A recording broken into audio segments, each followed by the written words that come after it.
Well, hello, listeners and viewers, of course. Welcome back to Spooky Shenanigans, your podcast for all things creepy, spooky, and downright strange. It's been too long, hasn't it now? Oh, it's been way too long. I'm so glad we are finally back doing this. I'm so Absolutely. excited. We've had so many people go, "Where have you been? When are you coming back? When season two?" And don't get me wrong, that's brilliant because we love doing this. So we must be doing something right. Absolutely, yeah. So, hi guys! Yeah, hi! We've We're got to get used to this back! now. Not just looking down at the phone to do the recording. Actually need to brush up and put something half decent on and get the get the mop sorted. It's not very spooky weather at the moment in Southampton, is it? It's not really, is it? No. No, it's No, a it's kind of, nice warm yeah. June. Look, No, yeah, no. It's kind of killing the vibe a little bit, but, it's fine. It's fine. We'll make do. We'll make yeah, we do. can make it spooky. We're creepy. I'll just do this. And for any of the listeners, I've just sort of put my shirt over my face, so I don't know how creepy. It's probably creepy without. It's probably creepier without the shirt over my face. um, but yeah, let's sort of tell the listeners and of course the new viewers what we've been up to since our final episode of season one. And of course, if you're new to Spooky Shenanigans and you haven't listened to season one, what are you doing? Go back and listen to that. But bugger off. Don't watch or listen to this and re-listen to season Yeah, one. pause this, go back, and then come back when you're all caught up. Exactly. Who starts something on the second season? Amateurs. Yeah, but what have you been up to now since the end of season one? Well, it's been absolutely manic at work for starters. We are run off our feet most of the time. Yeah, I feel Luckily you. we're on half term now, so I've had a little bit of a chance to have a bit of a rest, catch up with my sleep mostly, and just see friends and family and stuff. It's been really nice. Yes, like yourself. Yeah, I'm pointing to myself for anyone who's just listening to this. No, actually, I think was it last week or earlier this week? We went to watch Makings of a Murderer at the Mayflower. Ah, it was so good. That was so good, yeah. And if anybody doesn't know what that is, it's well, he calls himself the Scottish detective, primarily because he's Scottish and was a A detective. detective. Funny that. And if you're into true crime, not just spooky stuff, hey, you may follow my YouTube channel, first plug of the season, Serial Whoop, Killers. whoop. I think it was my third or fourth video I did on Peter Tobin. And that guy was instrumental in bringing him down and linking a lot of his Mhm. killings and bringing some peace to the family. So it was interesting to see how he did it. And It really was, yeah. And yeah. I think it kind of really gave a completely different angle to hear about it from someone who's actively involved too. Hmm. Yeah. And second plug of the season. Throughout the performance, he was saying things about certain serial killers and events that serial killers have been involved in. And if you didn't know, I've just published my second book, which is called Slay Britannia, and it's all about the UK's most evil serial killers. And poor Nell, by the end of it, was probably sick of me nudging her, going, "Oh, that was in my book. I knew that. I said that." Yeah, it was pretty much like a tick chart of yep, got that, yep, got that, yep, got that. So yeah, all I'm right, just. PJ. Sure to You listen to them loved it. out with you. You loved it. You gave it 5 stars. I did. Well, it was bloody good. Thank you. I appreciate that. I don't have a copy in my home office, so I can't really plug it. But if I'm messing around on the video, I'll just stick it up on screen somewhere. So, I think we should get into season two. What do you think? Let's do it. I'm excited for Woohoo! this one. So this one is Absolutely. actually a request from one of our listeners in season 1, Jess. So thank you very much for that, Jess. Yeah, thank you. This is a cracking one. But what we really wanted to do is start on each season with a bang, like a really big one, and finish on a really big one as well. So we thought, actually, what better than to start with this particular case? Oh, yeah. Yeah. So, as usual, we're going to keep the same format as we did in season 1, aren't we, Nell? And Oh, yeah. because it seemed to work. So, if it ain't broke, don't fix it. I don't know where that accent came from. But in today's episode, so for season 2, episode 1 of Spooky Shenanigans, we are covering the Conjuring House. Otherwise known as the old Arnold estate. Yes, it certainly was. So, excuse me, because the only problem with, and those who are listening won't see me doing this, and you didn't see me doing it in season 1, but those who can now watch us can see me cheating. I sounded so convincing in the first season, like I knew everything. It's called this. Nice prompt. Okay, so viewers, listeners, if that just seemed a really bit weird to you as we were just doing the introduction for the Conjuring House, or as Nell said, the old Arnold estate, sorry, but Ghostus Eruptus...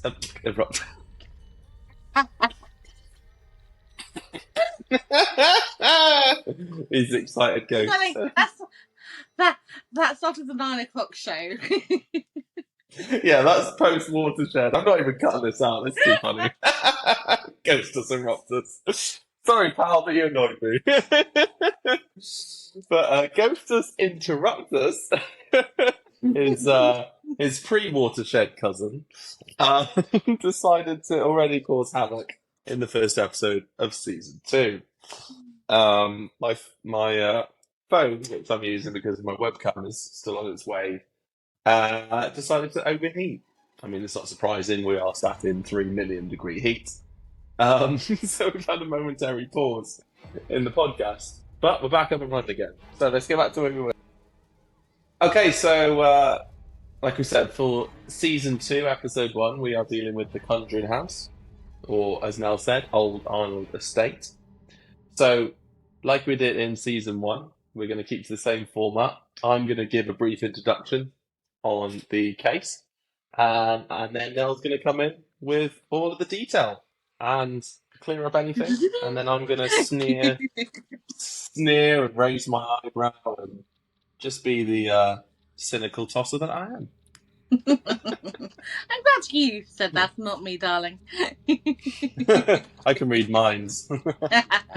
Well, just say that's mine, alright? It's just a scary place. Okay, so tucked away in the quaint, serene town of Harrisville, Rhode Island, the old Arnold estate, more widely recognised as the Conjuring House, was the unsuspecting setting of what is arguably one of the most documented hauntings in American history. Spooky fingers. The year was 1970 when the Perron family moved into this 14-room dreamy farmhouse. 14 rooms. I'd hate to pay that council tax over here if it was in the UK. With never a clue about the nightmares that awaited them. It wasn't long before they began experiencing what could only be described as shivers from the unseen world. And that's not another plug for my other book, Shivers in Time. Well, now you got to mention it. Oh yeah, now I mention it. That also has ghosts and creepy demons. Disturbingly, it began with small incidents, as it does. Tools disappearing, strange noises at night, their beds shaking inexplicably. I mean, I've got an idea of what else that could have been. Bad diarrhea. But yes, dear. Whatever you say, dear. But soon enough, things escalated to a truly terrifying level. Now, I'm just going to caveat this because, of course, I've watched all the Conjuring films and I love them, but you don't always pay that much attention to who characters are all the time. Especially in films like that, you're just like, oh my god, what's going to happen next? Oh, Yeah. horrible. But this you're kind of case, there for the adrenaline, aren't you? exactly, yeah, and you're like, is this going to scare me? Probably not. Been there, done that. But this particular case is quite close and personal to me. Ooh. Yeah, and you'll find out in a second. The Okay. Perrons reported seeing apparitions, feeling cold spots in the house, and being attacked by unseen entities. One spirit in particular, Bathsheba Sherman. Wow. PJ Sherman. I just don't understand it. How am I so cynical? Yeah, I've got families who literally haunt people to death, and they create films about them. Anyway, Bathsheba Sherman. Bathsheba, what a name. What a name, Right? Bathsheba. That's Yeah, a really unique name. it is. And it kind of gives me, like, you've got cats. Like a toy or a, I don't know, like a shower gel for cats, like Bathsheba. Oh. Do you know what I mean? And speaking of cats, for our viewers watching on YouTube, if at some point you do see a vague shadow appear behind me or a curtain twitch, it's not a ghost, it's just one of them. Yeah, because ghosts don't exist, so. Yes, dear. Anything you say, dear. Moving on. Yeah, still waiting for the evidence. Anyway, this Bathsheba Sherman, she's said to have made life particularly unnerving for the Perrons. She's believed to be a witch. You always get the bad rep. Who had made a pact with the devil in the 1800s, and whose curse seemed to linger within the house's wooden beams and ancient stones. The chilling details from the family's time in the house were so compelling that they caught the attention of our favourite spook hunters, apart from us, Ed and Lorraine Warren, the famous paranormal investigators. It was their investigation and the subsequent events that inspired the spine-chilling franchise, The Conjuring. It's I love horror, much like you, but I think the Conjuring franchise has got to be my favourite. They are just films that I could just watch repeatedly. Yeah, they are cracking. And I think it was you. I think it was you I said to the latest one, the Devil Made Me Do It. Ooh. The devil made the cat do it. Speaking of the devil. Exactly, yeah. Catus interrupt us. Yes. Doing that. The Devil Made Me Do It. I was expecting it to not be great because usually when you get to the fourth or fifth film in the franchise, they start to dilute the storyline, and it's not as entertaining. But actually, it's a bloody good film. I mean, as a cynic, I think it's just a load of nonsense and tales and crap that's been passed down to make the Warrens rich. But it's up for debate. So come on now, give us the detail and make me a believer. Ooh. Now, I can do the first thing. However, the second thing is still open for... Yeah. We'll see. Maybe one day. If that day ever comes, I'm gonna stand up on stage and do the Shrek one. I'm a believer, I can believer if I try. I'm a believer.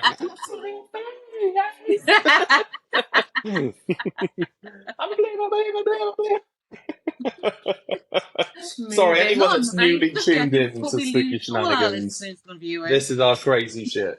So, yeah, this is what we do. So, as PJ has mentioned, December of 1970, Roger and Carolyn Perron bought the Old Arnold Estate, a 14-room farmhouse in Harrisville, Rhode Island. And they were to move in with their 5 daughters, Andrea, Nancy, Christine, Cindy, and April. Built in 1736, the house sat on a vast, picturesque 200 acres of land with plenty of space for the large family. 200 acres, that just kind of seems like a complete dream, Oh yeah, absolutely. Especially considering over here, in comparison, that's from a country estate. The houses in the UK are tiny. Yeah, it's a country estate. That is 200 acres. That's oh yeah, that's definitely a big swath of land. It's probably like it is Thorpe Park.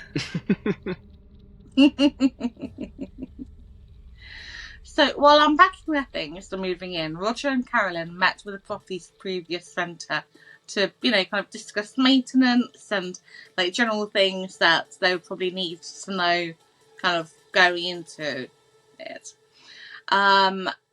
However, the renters only really had one main bit of advice for the family. For the sake of your family, leave the lights on at night. Now, that right there kind of would send shivers down my spine.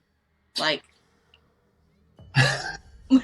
already starting. So... oh, here we go. Well, I'd want to know, am I paying extra for utilities to this landlord? Because then if they're leave the lights on, then they get an extra money in their pocket, aren't they, the little buggers? Yeah, that's why. They're just hustling. They're hustling. However, he would fail to mention exactly the dark history of the land and the house. Now, this farmhouse belonged to the extended family of the Arnolds for 8 generations. So it's a bloody long time. Yeah. That is a long time. The Book of Burnville confirms that during the existence, the land had been host to 2 drownings, 2 suicides by hanging, 1 suicide by poison, and the rape and murder of 11-year-old Prudence Arnold. So already we've got a lot of death on this property. Oh, yeah. That's disturbing. Yeah. No, and the fact that they didn't mention it to the family is, yeah, that was probably before the regulations came in about you must tell people that someone died in this house. I mean, you and I would go, ooh, we'll offer more. Bring out the ghost hunting equipment. Exactly. It's a season 60 of Spooky Shenanigans.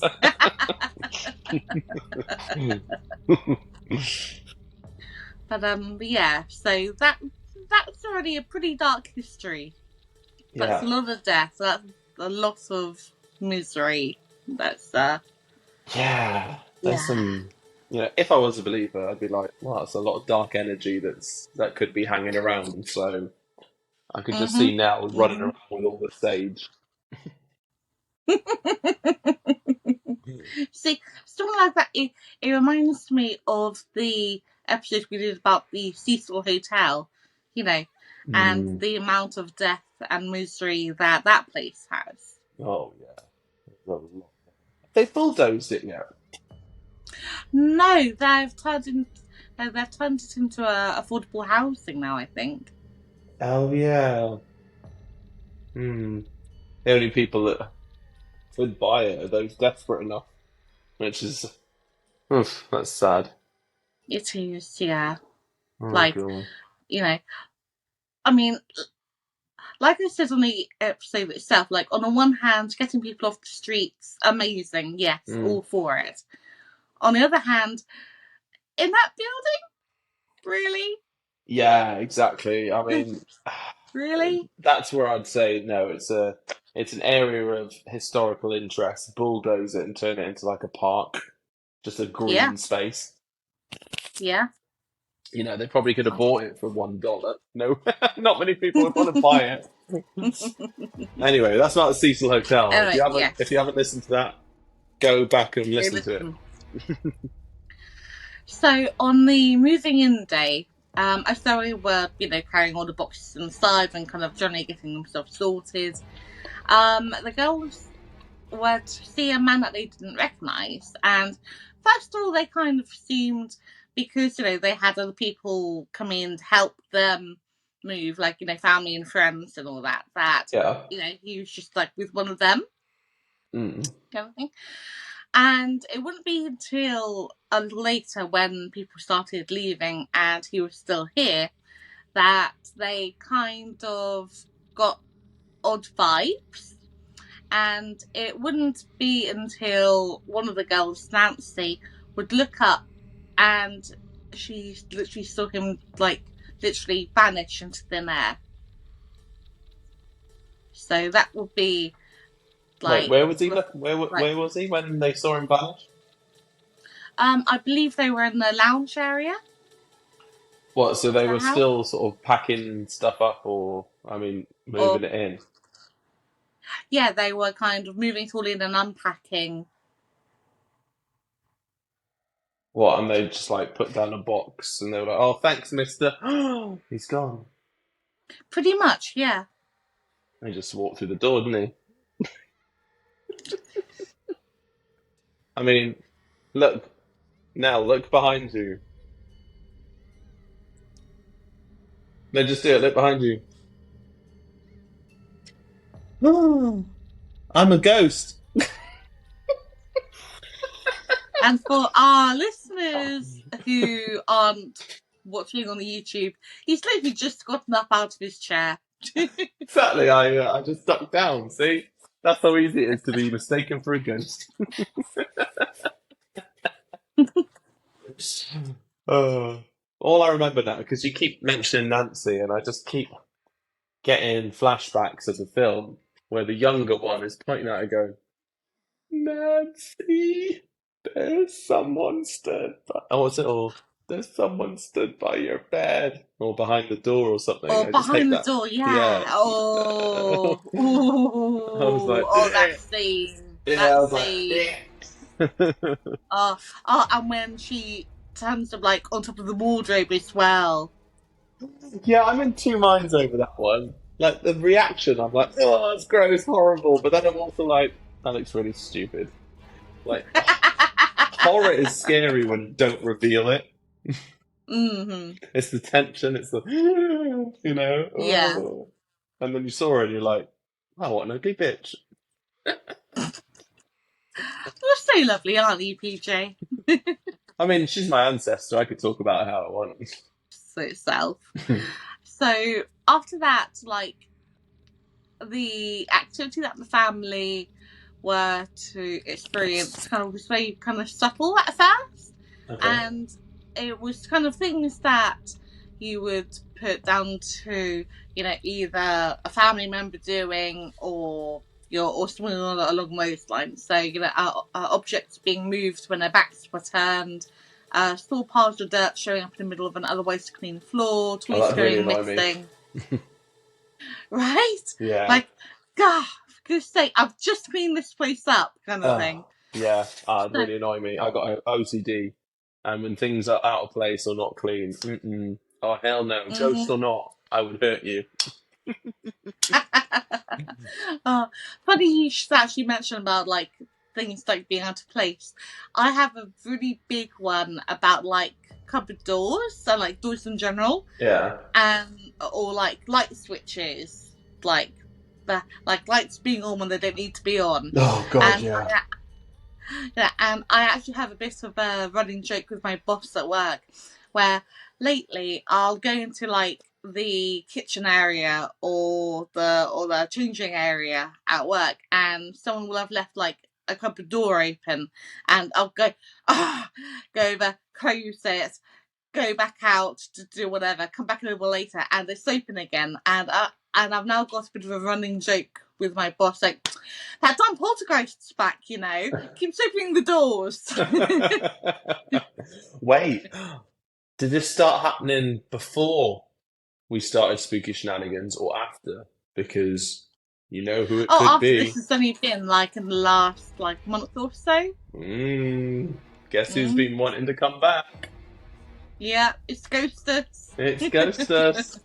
It's Ghosters. Well, that's more Albus Dumbledore, but I didn't have a Ghosters. Close enough. Oh, everyone, we will be getting a Ghosters mascot. So if any of you listeners or viewers are creative and can make one, please, we will show it. We will plug whatever store you have, or if you ever sell anything similar, please, we need a Ghosters mascot. We are doing T-shirts as well at some point, but we didn't want to overload you. We want to keep it still spooky. We don't want to. Yeah. We don't want to keep it spooky. Yeah. Make it. So, like I said, the activity was kind of quite subtle at first, and then it started building up as these things quite often do. Okay. So, and according to the family, the house was absolutely full of spirits. One would keep them awake at night crying "Mama," which, yeah, there's something about child spirits that just give me the heebie-jeebies. Yeah. I mean, kids are creepy in general, so make them dead and haunt you. Yeah, Nah, I think it's the high-pitched bird that Of course, that they also say that quite often, negative energies and demons will kind of take on the form of a child to try to gain the confidence of the living. So they'll be like, oh yeah, no, it's just little Sarah kind of thing, and kind of be okay with them kind of staying until things get really bad. And I think it's just the idea of evil taking on that innocence that children have. Yeah. Totally.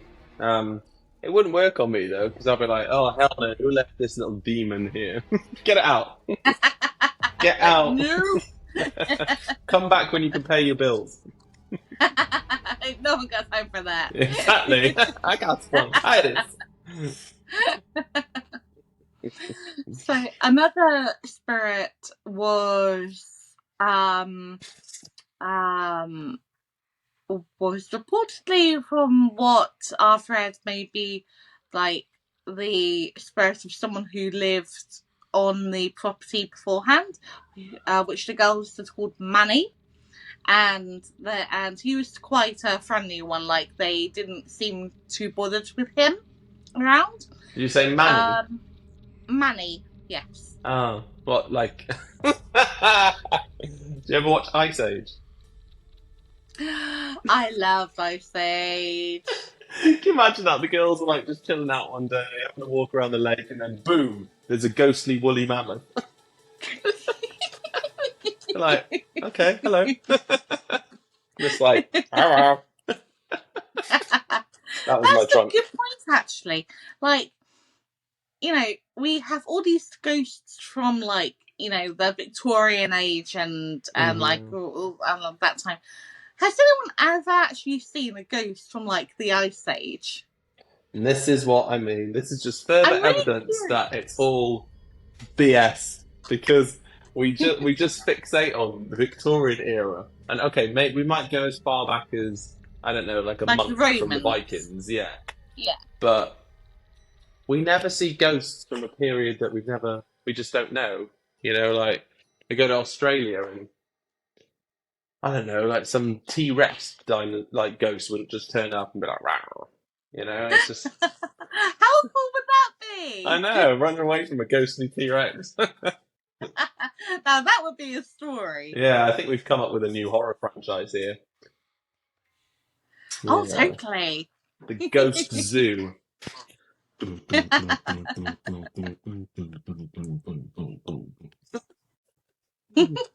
I've come up with the soundtrack as well. Anyway. Yet another tangent. We love them. How about there was an apparition that wasn't mentioned in the film. Mrs. Arnold, an entity reported to have sweetly kissed the girls on their forehead after tucking them in at night. So that kind of gives me almost like Mary Poppins kind of vibes. Okay. What? Just because she kissed him on the forehead? Yeah. Well, it's like that kind of like caregiver, tucking them in, looking after them kind of thing. Yeah. Imagine like you've just got into bed, you're just chilling out, you just scrubbed your teeth, and then all you hear is just in the distance coming down the corridor. Spoonful of sugar. Let us go down. And then you see this like ghostly duck umbrella coming through the wall. And you're like, what the fuck? Well, surely that'd be what the duck. Hey, say that again.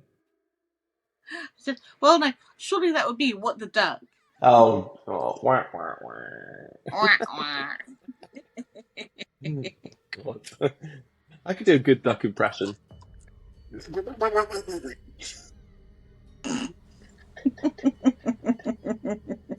Anyway, we're going to dangerously move off another tangent again in a second.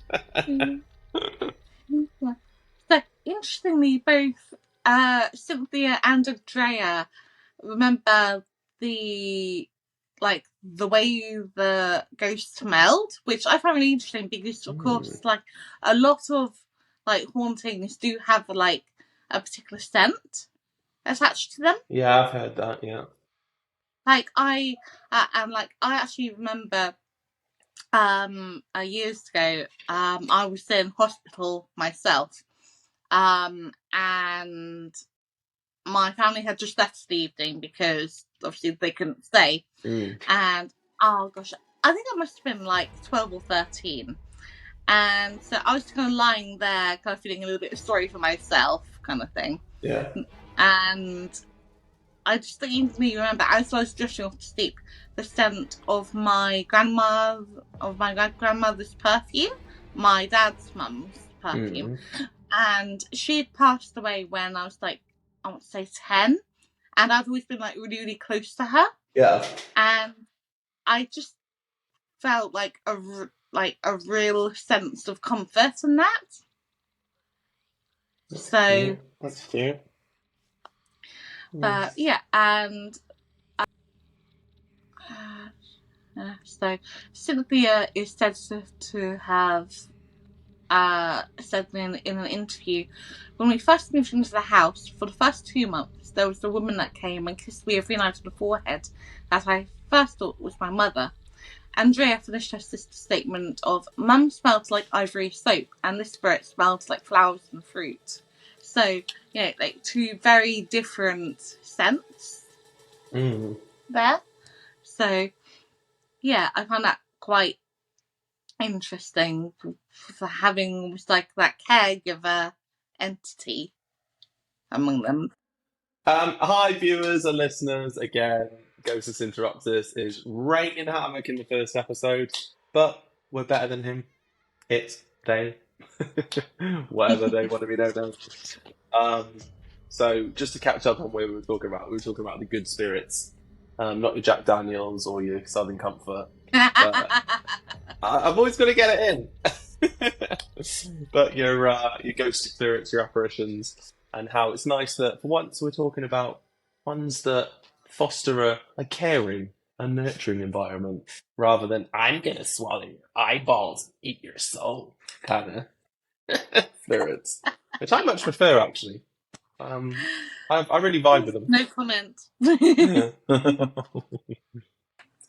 I know. Going back to that makings of a murderer thing, they kept saying there could be a serial killer sat next to you. There could be a. Mm. They're like charming, narcissistic. And I was Yeah, like, and I'm looking over at PJ like, and I'm like, rude, rude, but you'll never find the body, so it's fine. Mm.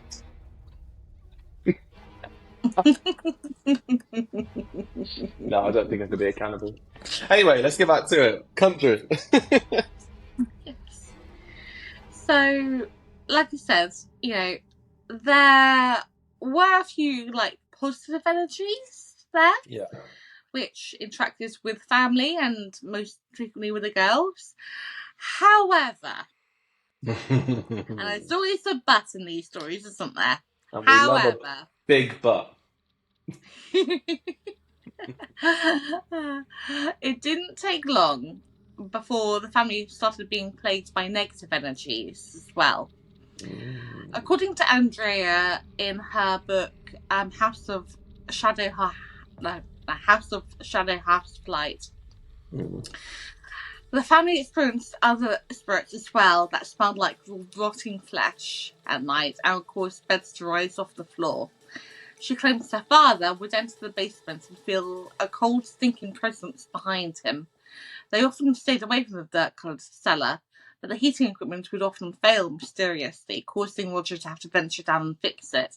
See, this is why, when you move to a new place, you do not have a cellar or an attic, because weird things always happen in the cellars and attics.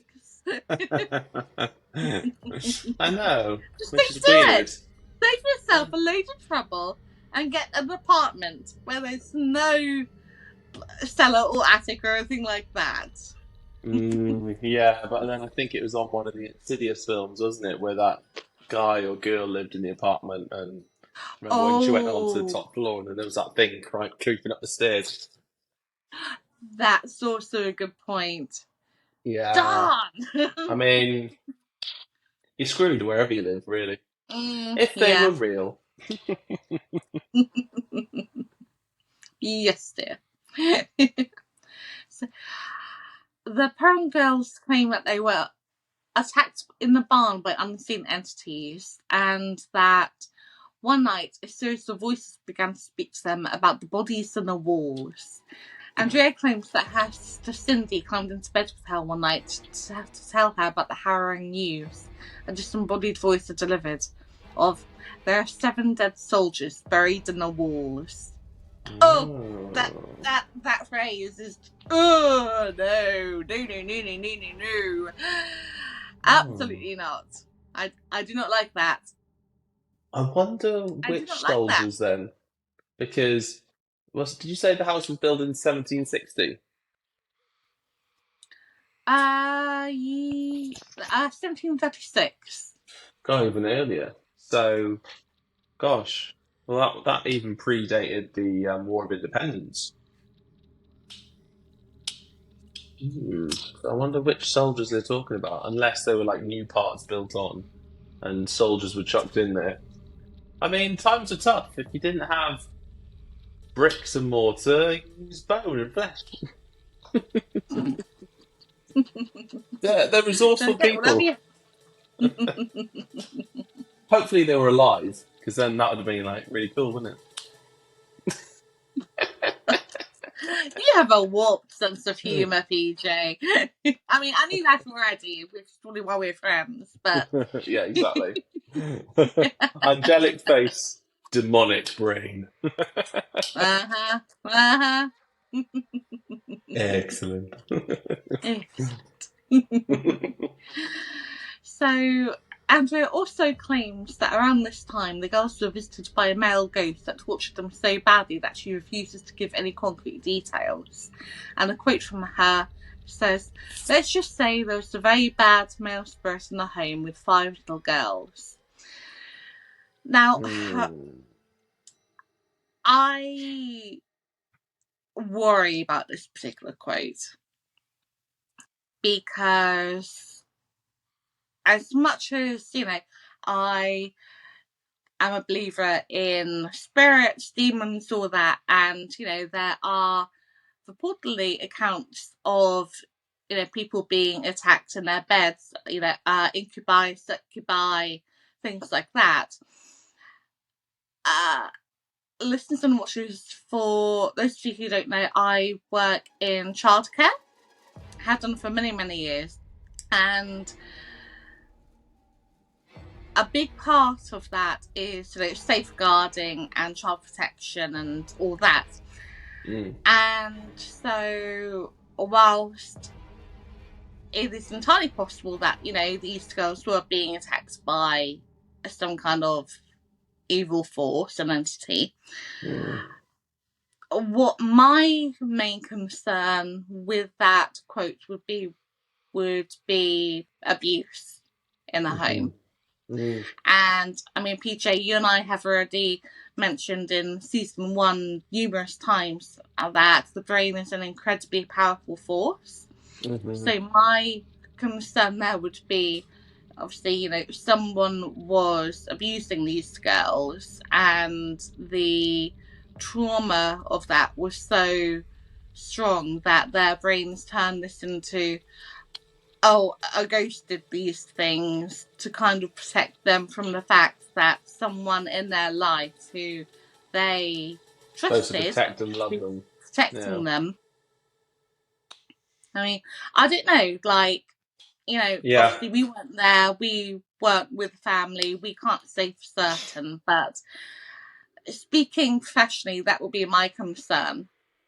Yeah, and there's precedent for it, because I'm trying to remember if it was an American Haunting or another film that was based on a true story, ran along that same sort of concept, where a young girl in there throughout the whole film, you're under the perception that it was an evil entity or a vicious spirit that was abusing her and causing all this pain and etc. etc. But ultimately, it turned out to be the father.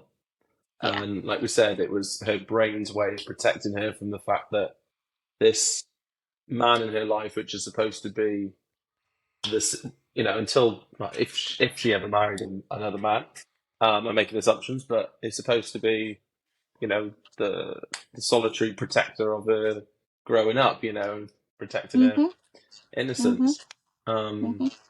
Yeah. So yeah. And we have to remember as well, like back in those times, talking about abuse in the home was very much a taboo subject. It's just not something that would be talked about. It would be, hidden under the rug, and no, we don't talk about that kind of thing. Even from the mothers, wasn't it? So it's no surprise that they may sort of conjure, excuse the pun, a negative entity to put the blame on. So it's horrible. It is, yeah.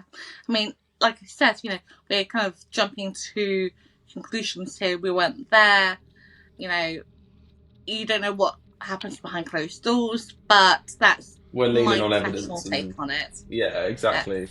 Evidence, experience, precedent. Again, we're making assumptions, but they're logical leaps. They're not just stabs in the dark,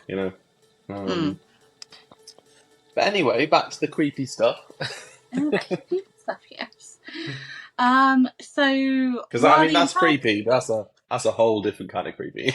Yes, it is. Yeah, and I mean, you and I both know, from our research into our own channels, and also with you with your book, people can do awful, horrible things to other people.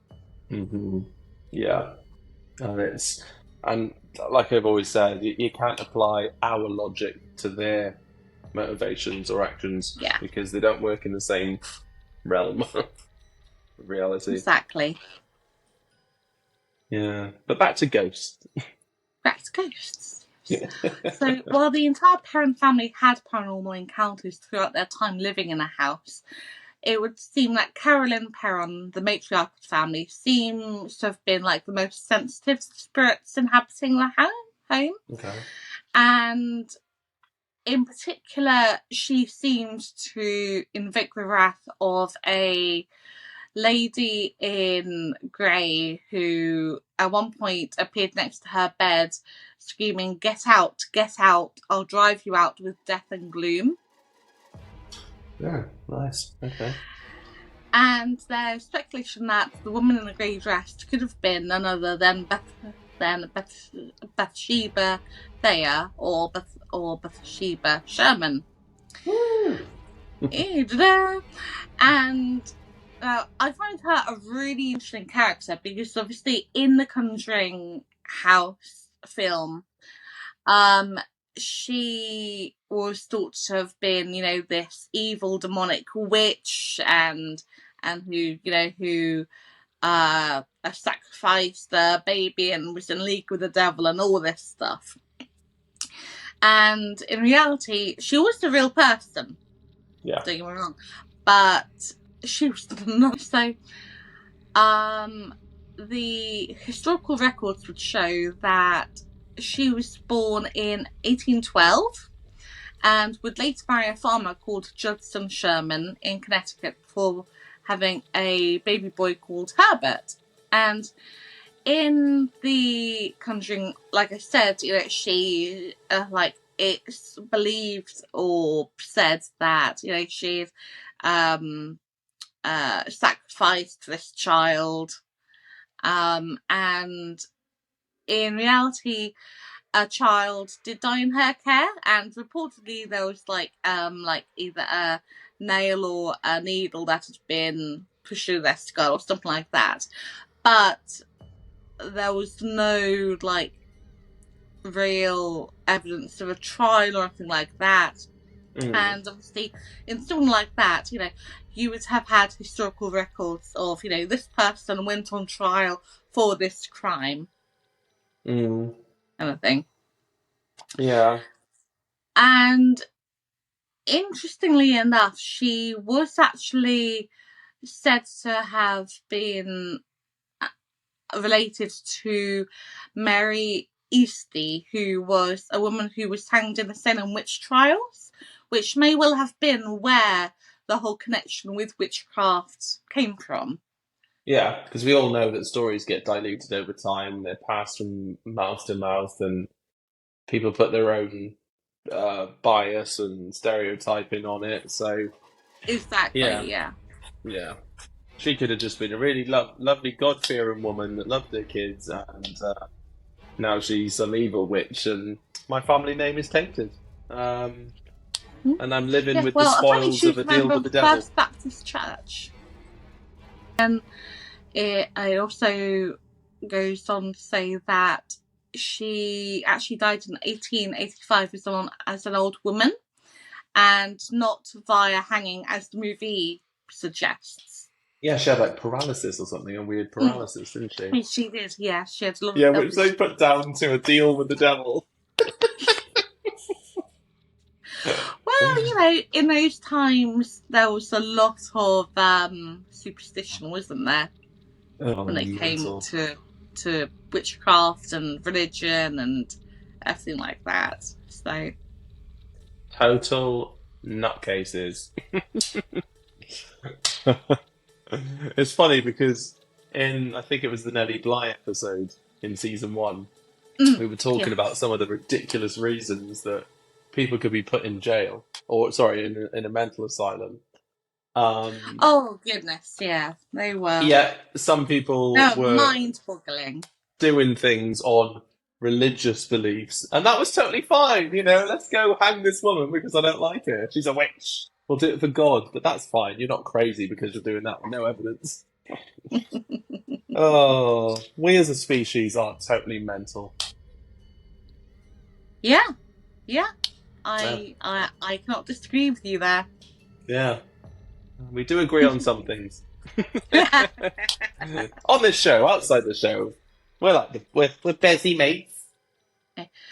So by 1973, obviously the Perron family had been there for about 3 years, and things were getting bad, and so entered the Warrens.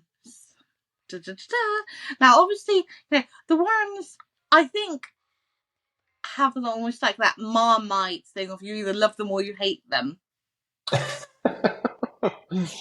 Yeah. I suppose the only people that hate them tend to be like religious zealots, don't they?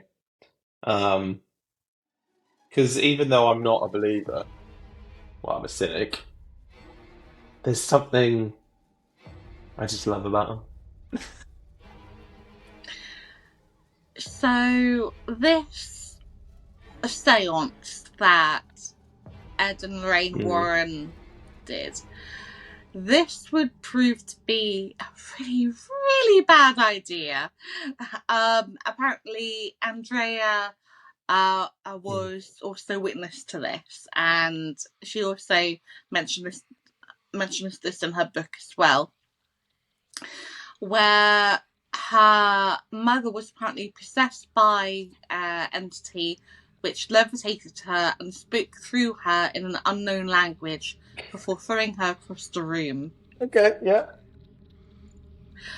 What the heck? That is some kinky sex. Giggity, giggity, giggity, giggity.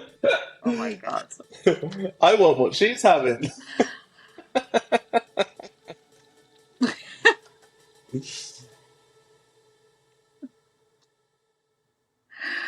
That's yeah, wow.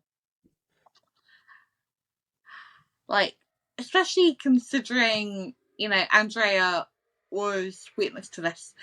That must be a really terrifying Yeah, if it happened, yeah, that would be scary. To but watch. What? It's nonsense.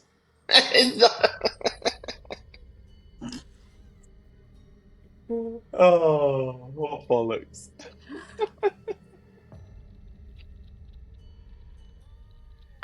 Again, like we said before, obviously we weren't there. And, yeah, her book could be total rubbish. On the other hand, it could be fact and true. We don't know. The absence of evidence is truth. Okay. Prove me wrong. You can't. You can't. You can't. You can't.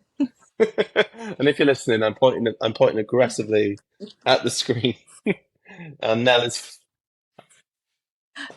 flicking her V's at me and being really mean. I can see her. She's just jumped into a cab. Wait, she's put my address in there. Here's Nelly. Wow. Oh. Anyway, yeah. So despite all this activity, the Perron family would continue to live there for about 10 years, finally moving out around 1980. And the house in that time has kind of changed hands a number of times. And at the moment, it is actually open for people to do overnight stays there. And yeah. And you can apparently now also camp out in the grounds too. We've got to do this for season 4 or something. Yeah, we've got to do it for season 4 or something. We're over there, done. No arguments, it's happening. Stay tuned.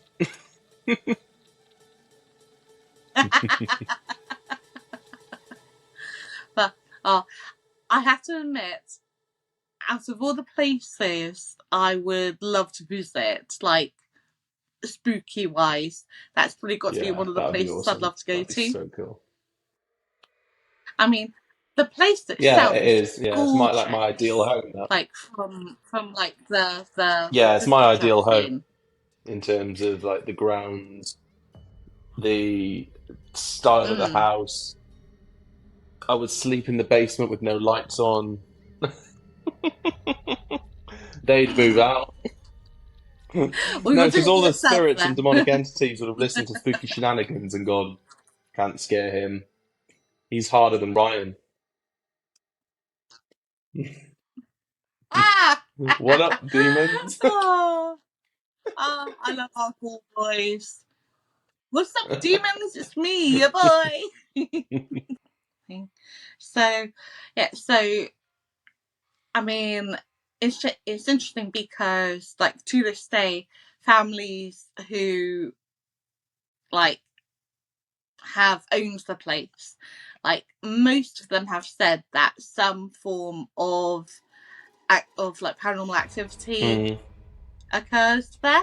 Not like obviously not as much as what the parent family experienced when we were there, but I think a lot of that had to do with the fact of, well, there were 5 teenage or Yeah. almost teenage girls there in the family, and it is said that families with a teenager are prone to obviously poltergeist activity, and if there are 5 of them there, then that's 5 times the whole energy. The imagination of kids.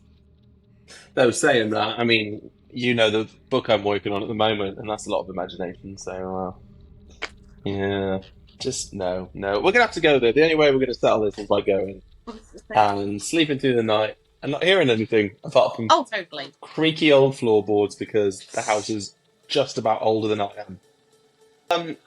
There you go, listeners and viewers. This is episode 1. This has been episode 1 of season 2. Oh, I love saying that, of Spooky Shenanigans. It is a great feeling. It is great, and I'm so excited to go back and listen to season 1 again before I listen to all these.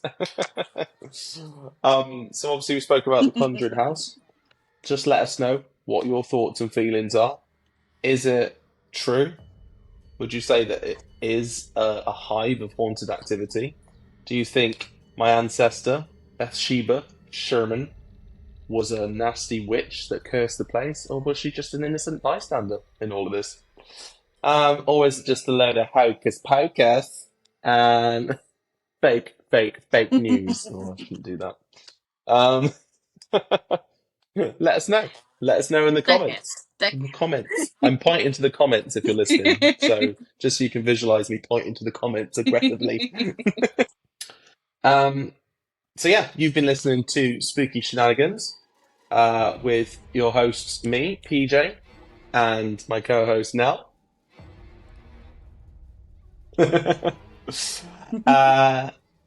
If you have enjoyed this, like I said, if you're watching on YouTube, please do subscribe, like, leave a comment. It's great. If you've been listening, then also please go and watch it on YouTube because you do miss a few of our funny little faces that we pull. So that would be great if you could do that. So that was Spooky Shenanigans, your podcast for all things spooky, creepy, and downright strange. And until next time, dear listeners and dear viewers, stay spooky.